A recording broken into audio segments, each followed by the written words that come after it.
আজকে আমি আপনাদেরকে একটা বিগ অ্যানাউন্সমেন্ট দিতে যাচ্ছি। অ্যানাউন্সমেন্টটা হচ্ছে আমি কয়েকদিন আগে একটা ভিডিও দিয়েছিলাম। যে এই ভিডিওতে বলেছিলাম যে আমি একটা আ এমন একটা স্কুল তৈরি করব যেটা ক্রিয়েটিভ স্কুল হবে। আমার স্কুলের নামও দিব ক্রিয়েটিভ স্কুল। আসলে আমার মতো যারা পাগলা-ছাগলা আছে তাদেরকে নিয়ে একটা স্কুল তৈরি করব। সেই স্কুলেরই আপনারা অনেকে বলেছিলেন যে আসলে স্কুলটা কেমন হবে, কি হবে, কিভাবে করবেন, কিভাবে কাজটা হয় সেই বিষয়ে আপনাদেরকে জানাবো এবং সেটা কবে হবে সেটা জানাবো। স্কুলের মেইন বিষয়টা হচ্ছে যারা আসলে বাংলাদেশে ক্রিয়েটিভ ফিল্ডে কিছু করতে চায় বা স্কুলে আমি যেটা করব সেটা হচ্ছে যে অ্যাকচুয়াল যারা এই মানে সাধারণ পড়ালেখার বাইরে কিছু অসাধারণ করতে চায় তাদেরকে নিয়ে কাজ করব। কারণ বাংলাদেশে এই ফিল্ডটা নাই। এক্সপেরিমেন্ট করার জায়গা নাই। আসলে যারা এই ধরনের এক্সপেরিমেন্ট করে তাদেরকে সেভাবে ভালো চোখে দেখাও হয় না। তো সেই জায়গাটাকে চেঞ্জ করার জন্য আমি একটা স্কুল তৈরি করব। আমার ক্রিয়েটিভ স্কুলে যারা ভর্তি হতে হবে তাদের সর্বনিম্ন রিকোয়ারমেন্ট হচ্ছে ক্লাস 8 কিংবা এসএসসি ফেল। এর উপরে যারা ফেল করবে তাদের তো একদম সাদর আমন্ত্রণ।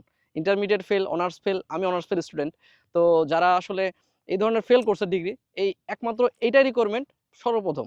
আর ফেলের পরে বাকি রিকোয়ারমেন্টটা হচ্ছে আমি প্রত্যেককে ইন্ডিভিজুয়ালি টেস্ট নেওয়া হবে এবং টেস্টের পরে যারা এই স্কুলে যোগ্যতা অর্জন করতে পারে যেন তাদের মধ্যে কোনো ক্রিয়েটিভ করার কিছু মানসিকতা আছে। মানে ফেল হয়ে যাওয়ার ভয় নাই যাদের মধ্যে। যারা ফেল নিয়ে চিন্তা ভাবনা করে না। যাদের সাথে কথা বলে মনে হইছে যে সফলতা সবসময় এক জিনিস নয়। সবার কাছে সফলতা মানে গাড়ি কেনা, বাড়ি কেনা এরকম বিষয় না। তাদেরকেই আমি এখানে সিলেকশন করব। তো আমার স্কুলে কারা স্টুডেন্ট হবে সেটা তো বুঝলেন। কারা টিচার হবে। টিচারের মেইন বেসিক যে জিনিসটা সেটা হচ্ছে যে সে যে বিষয়ে তাকে ক্লাস দিবে, পাঠদান করবে, সে তার বিষয়ে সম্পূর্ণ এক্সপার্ট হবে। যেমন ধরুন, আমার এখানে যে স্টুডেন্টটা মূলত মেশিনারিজ নিয়ে আগ্রহ, ধরেন মোটরসাইকেল নিয়ে কারো আগ্রহ। সে মোটরসাইকেল নিয়ে কোনো কিছু করতে পারে বা অটো ভেহিকলস নিয়ে কাজ করতে চায়। বা তার কাছে মনে হচ্ছে যে না সে ওইটার উপরে তার একটা প্যাশন আছে। সে ওইটার উপরে কিছু করতে চাবে। তার জন্য যে স্কিলটা, সেই স্কিলটা ডেভেলপ করার জন্য ১ম যে ইন্সট্রাক্টর, ১ম যে তার টিচার হবে, আমার এলাকার বা বাংলাদেশের যে বেস্ট হচ্ছে বা আমার আশেপাশে বা যেখানেই হোক, সবচেয়ে বেস্ট যে মেকানিক, দেখছেন কি মেকানিক, সেই মেকানিকটাকে আমার তার কাছে হচ্ছে উপস্থাপন করা হবে এবং সে তার মেকানিক লাইফের যে ব্যাপারগুলো আছে সেগুলো তাকে সে বুঝাবে। পার্টস বাই পার্টস খুলে দেখাবে। সে পার্টস গুলাকে নাড়বে, চাড়বে, দেখবে। এটা গেল এক বিষয়। আমি কিন্তু একটা জিনিস দিয়ে বোঝাচ্ছি। দ্বিতীয় হচ্ছে যারা আসলে যে টিচার কি বাংলাদেশে যারা হচ্ছে আ অটোমোবাইল নিয়ে খুব ভালো কিছু করছে তাদের যে থিওরিক্যাল জ্ঞান, সেই জ্ঞানটা তাকে দেওয়ানোর ব্যবস্থা করা হবে। পাশাপাশি দেখা যাচ্ছে যে এরকম একটা কিছু থাকবে যে আমার স্কুলের পাশে বা অন্য সাইডে আমার একটা শপ থাকবে। যেখানে হচ্ছে আমাদের স্কুলের শপ আরকি। যে শপে আমরা মানুষের গাড়ি রিপেয়ার করব বা গাড়িকে মেরামত করব। এরকম একটা শপ থাকবে যে স্টুডেন্ট নিজে হাতে গিয়ে সে গাড়িটা রিপেয়ার করা শিখবে বা রিপেয়ার করে দিবে। আবার যদি আপনি কৃষি ক্ষেত্রে চিন্তা করে দেখেন, একটা স্টুডেন্ট সে জানে না ধান কিভাবে তৈরি হয় বাংলাদেশে। সে ধান লাগাবে মাঠে। সে ধানের কি রোগ হয় সে সম্পর্কে জানবে। সে আলু লাগাবে। তার নিজের আলুটা সে নিজে উৎপাদন করবে। তার স্কুলের যে আলুর চাহিদা সেটা পূরণ করবে। স্কুলে আরো বিভিন্ন বিষয় নিয়ে প্ল্যানিং আছে। তো এরকম একটা ক্রিয়েটিভ স্কুল আমি করতে যাচ্ছি যেখানে আরো বিভিন্ন বিষয় ইনোভেশন করা হবে। ইনোভেশনের পাশাপাশি আমাদের ১ম স্টেপটা থাকবে হচ্ছে আ বা ১ম এ চায়নার মতো করে আমরা চেষ্টা করব যে কপি করার জন্য। আমি অনেক প্রোডাক্ট মানে তৈরি করার চেষ্টা করি বা কপি করার চেষ্টা করি অনেক জিনিস মানে নিজের মতো করে যেহেতু বাংলাদেশের ওই এনভায়রনমেন্টটা নাই বা আমার ঐরকম আর্থিক অবস্থা ছিল না বা নাই এরকম বিষয়। যে হচ্ছে যেটাকে আমি চাইলে একটা বড় কোনো পরিসরে কোনো কিছু করে ফেলব। তো এর জন্য আমি যেটা চাচ্ছি সেটা হচ্ছে যে আমি ওই মানে নতুন কিছু ক্রিয়েট করার পাশাপাশি এই স্টুডেন্ট যারা আমার থাকবে, যাদেরকে নিয়ে আমি কাজ করব, তারা মানে ১ম এ স্টেজের কপি স্টাইলে কিছু মানে রিভার্স ইঞ্জিনিয়ারিং এর দিকে মনোযোগ দিবে। শুধু যে ইঞ্জিনিয়ারিং এরকম বিষয় না। সংগীত, গান, পরে হচ্ছে বিভিন্ন বিষয় নিয়ে যে বিষয়ে আসলে নিজেকে ফিল করবে যে আমি এই বিষয়ে সবচেয়ে ভালো করতে পারতাম, সেই বিষয়ে। হয়তোবা আমি এখন মেডিকেল সায়েন্স এ হয়তোবা করতে পারব না। যদি কোনো সহৃদয় ব্যক্তি বা কোনো প্রতিষ্ঠান আমাদেরকে সেই সার্ভিস দিতে চায়, তাদের কাছ থেকে আমরা সেই সার্ভিস নিব। কিন্তু এমন নয় যে আমরা এটার মাধ্যমে ফান্ডিং করব, মানুষের কাছ থেকে টাকা-টুকা উঠাই নিয়ে ইয়ে করব।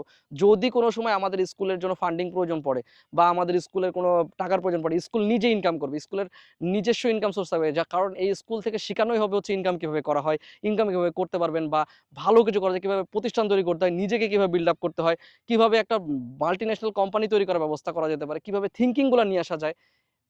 ওভারঅল আমি চেষ্টা করতেছি আমার জায়গা থেকে। আমার জায়গা থেকে আমি চেষ্টা করব।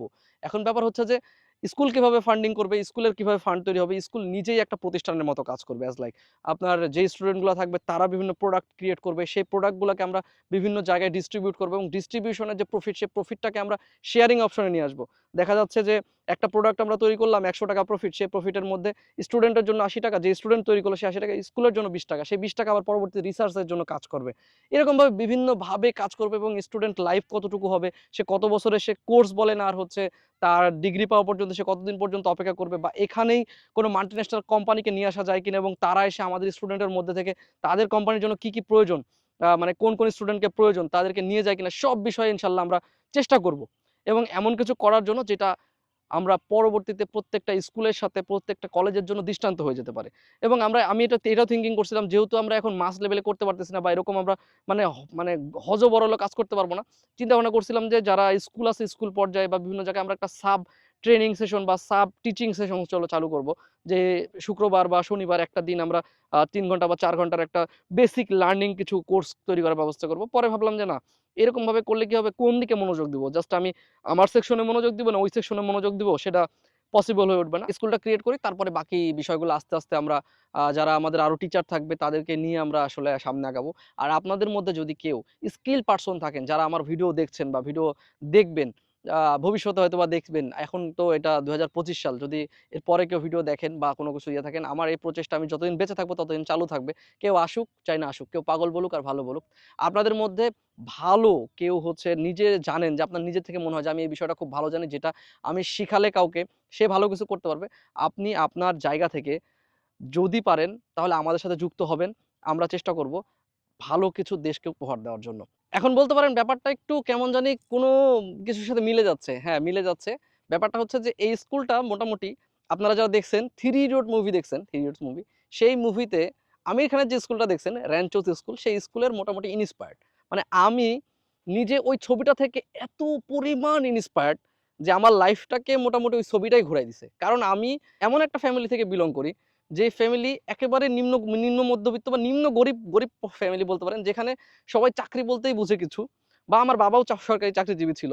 তো সেটা নিম্ন পর্যায়ের চাকরিজীবী ছিল বলবো আমি। কারণ হচ্ছে ওই ফ্যামিলিতে মোটামুটি যারা মানে ছিল আমার ৫ চাচা সবাই চাকরি করে, ছোটখাটো হলেও চাকরি করার চেষ্টা করছে জীবনে। তো সেই জায়গা থেকে আমাকে কোনোভাবেই বাইরে কোনো কিছু করার কোনো সিদ্ধান্ত দেওয়ার কথাই না। সেখান থেকে আমি উঠে আসছি। তো আমি এর জন্য ওই মানুষগুলাকে নিয়ে কাজ করতে চাই, যারা আসলে অ্যাকচুয়াল ঝরে গেছে, পড়ে গেছে বা তাদের মেধাটাকে কেউ মূল্য দেয় না, তাদেরকে আমি মূল্য দেওয়ার ব্যবস্থা করব। এখন হচ্ছে ওই জায়গা থেকে আরকি আমি ওই সিনেমাটাকেই আরকি নিজের শয়নে, স্বপনে, জাগরণে আমি নিজেকে উপলব্ধি করি ওই জায়গাতে। তো ব্যাপার হচ্ছে যে এই জিনিসটা করার উদ্দেশ্যটা কি? উদ্দেশ্য হচ্ছে যে বাংলাদেশ সহ পৃথিবীতে এখন যত মাল্টিন্যাশনাল, মাল্টিমিলিয়ন কোম্পানি আছে, যেমন টেসলা বলেন, তারপরে আপনার হচ্ছে SpaceX বলেন, তো এআই কোম্পানি আছে, যত বড়, বড় কোম্পানি আছে, কোথাও এখন ডিগ্রির তেমন কোনো ডিমান্ড নাই। ডিগ্রি বাদ দিয়ে আপনি কি জানেন, কি প্রফেশন আপনার, আপনি সে কি কাজে এক্সপার্ট সেটাকে তারা বেশি মূল্যায়ন করতেছে। কিন্তু আমরা সেই এক্সপার্টিসটাকে কোনো প্রকার কোনো প্রাধান্য দিতেছি না। আমরা গতানুগতিক পড়ালেখা নিয়ে ব্যস্ত। এটাই তো সমস্যা। তো ব্যাপার হচ্ছে যে এই জায়গা থেকে বের হয়ে আমরা কিছু একটা করতে চাই। তো যারা আমার মতো পাগল ছাগল আছেন, তারা সামনে বছর, এই বছর নয়, এই বছর আমার দ্বারা সম্ভব হবে না। সামনে বছর ফেব্রুয়ারি মাসের ২ তারিখ আমাদের স্কুল মানে উদ্বোধন হবে, এবং সেই দিন ইনশাল্লাহ সবাই আপনারা অ্যাপ্লিকেশন করতে পারবেন। এই বছরের প্ল্যানিং কি? এই বছর হচ্ছে স্কুল এস্টাবলিশ করার একটা প্ল্যানিং আছে। তো ব্যাপার হচ্ছে যে স্কুলটাকে আমি চেয়েছিলাম আমার জীবনের শেষের দিকে করতে, যদি আমি বেঁচে থাকি আর আমার সব সঞ্চয় দিয়ে সেটাকে আমি করতে চাচ্ছিলাম জীবনের। কারণ এখানে অনেক ইনভেস্টমেন্ট, অনেক টাকার ব্যাপার আছে। কারণ হচ্ছে যা শুধু মুখে হাওয়া দিয়ে বললে তো হবে না। একটা প্রজেক্ট আনসাকসেসফুল করার পেছনেও অনেক টাকা খরচ হয়। সাকসেসফুল তো পরের বিষয়। তো বিষয় হচ্ছে যে আমাদের বাংলাদেশের যে প্রেক্ষাপট সেই জায়গাতে আপনি যদি কোনো একটা স্কুল বা মাদ্রাসা বা কোনো প্রতিষ্ঠানকে চিন্তা করেন, আপনি সর্বপ্রথম যদি বলা হয় আপনার ছেলেকে মাদ্রাসাতে দিন, সাধারণ মাদ্রাসা দিতে কেন আপনার অনাগ্রহ? কারণ হচ্ছে সেখানে আপনারা জানেন যে কি হয়, আম মাদ্রাসা মানেই হচ্ছে চান্দা তুলবে, লোকের কাছ থেকে মানে হাত পাতবে। এই জিনিসটা যেন না হয়। কিছু, কিছু মাদ্রাসা আছে যেগুলো অনেক দামি ভালো মাদ্রাসা, সেটার কথা বলতেছি না। আমি একদম প্রান্তিক পর্যায়ের মাদ্রাসার কথা বলছি। তো এজন্য আপনারা ১ম এই মাদ্রাসাকে এভয়েড করেন। তারপরে কেন এভয়েড করেন? কারণ হচ্ছে যে ওই ওখানে স্কুলের যে সকল কারিকুলাম গুলো আছে সব মাদ্রাসাতে শেখানো হয় না। মানে পারফেক্টলি শেখানো হয় না। আবার স্কুলের ক্ষেত্রে আপনারা যখন নির্বাচন করতে আসেন, তখন ওই সরকারি প্রাইমারি স্কুলটাকে বাদ দেন। কেন বাদ দেন? চান আপনি একটা ভালো একটা বেসিক মানে ভালো একটা কিন্ডারগার্টেনে ভালো একটা জায়গায় পড়াইতে। সবার কি এবিলিটিস একরকম থাকে? হয় না। তো সেই জায়গাতে কি হয়? কেউ হচ্ছে ভালো কিছু করছে, কেউ খারাপ কিছু করছে। আবার যারা ভালো কিছু করছে তারাও আসলে ভালো মানুষ হচ্ছে কিনা সেটাও বলা যাচ্ছে না। তো এই জায়গাগুলাতে একটা বিশাল বিস্তর ফারাক রয়ে গেছে। আর সেখানে যখন আপনি বলবেন যে ক্রিয়েটিভ কিছু করার জন্য কোনো প্রতিষ্ঠান আছে কিনা, করা যায় কিনা, সেটা তো একদম দুঃস্বপ্নের মতো, স্বপ্ন না দুঃস্বপ্নের মতো। আর সেই জায়গাটা নিয়ে আমি কাজ করার চেষ্টা করব ইনশাআল্লাহ। এবং এই স্কুলের মেইন থিম এবং স্কুলের যে মানে বাকি ইনফরমেশনগুলো এগুলো আমি আগামী ২ তারিখ একটা ইউটিউব চ্যানেল ক্রিয়েট করব। ওই স্কুলের নামই ক্রিয়েটিভ স্কুল নামেই, এবং সেখানেই আমি আপনাদেরকে আস্তে আস্তে আপডেট দিব। এবং সেই স্কুলটাতে আপনারা সাপোর্ট করবেন, এবং সেটার বাকি যে বিষয়গুলো কি হবে, বিষয়বস্তু, সেটা ইনশাল্লাহ আমি পরবর্তীতে আপনাদের ওই ভিডিওগুলোতে জানাবো। আপনারা আমার এই আইডিয়াটাকে কেমন লাগছে সেটা অবশ্যই কমেন্ট করে জানাবেন, এবং আমি যেটা নিয়ে কাজ করতে যাচ্ছি সেটা আপনাদের কেমন লাগছে সেটা অবশ্যই জানাবেন। তো আজকের মতো বিদায় নিচ্ছি। ভালো থাকবেন, সুস্থ থাকবেন। ধন্যবাদ। আসসালামু আলাইকুম।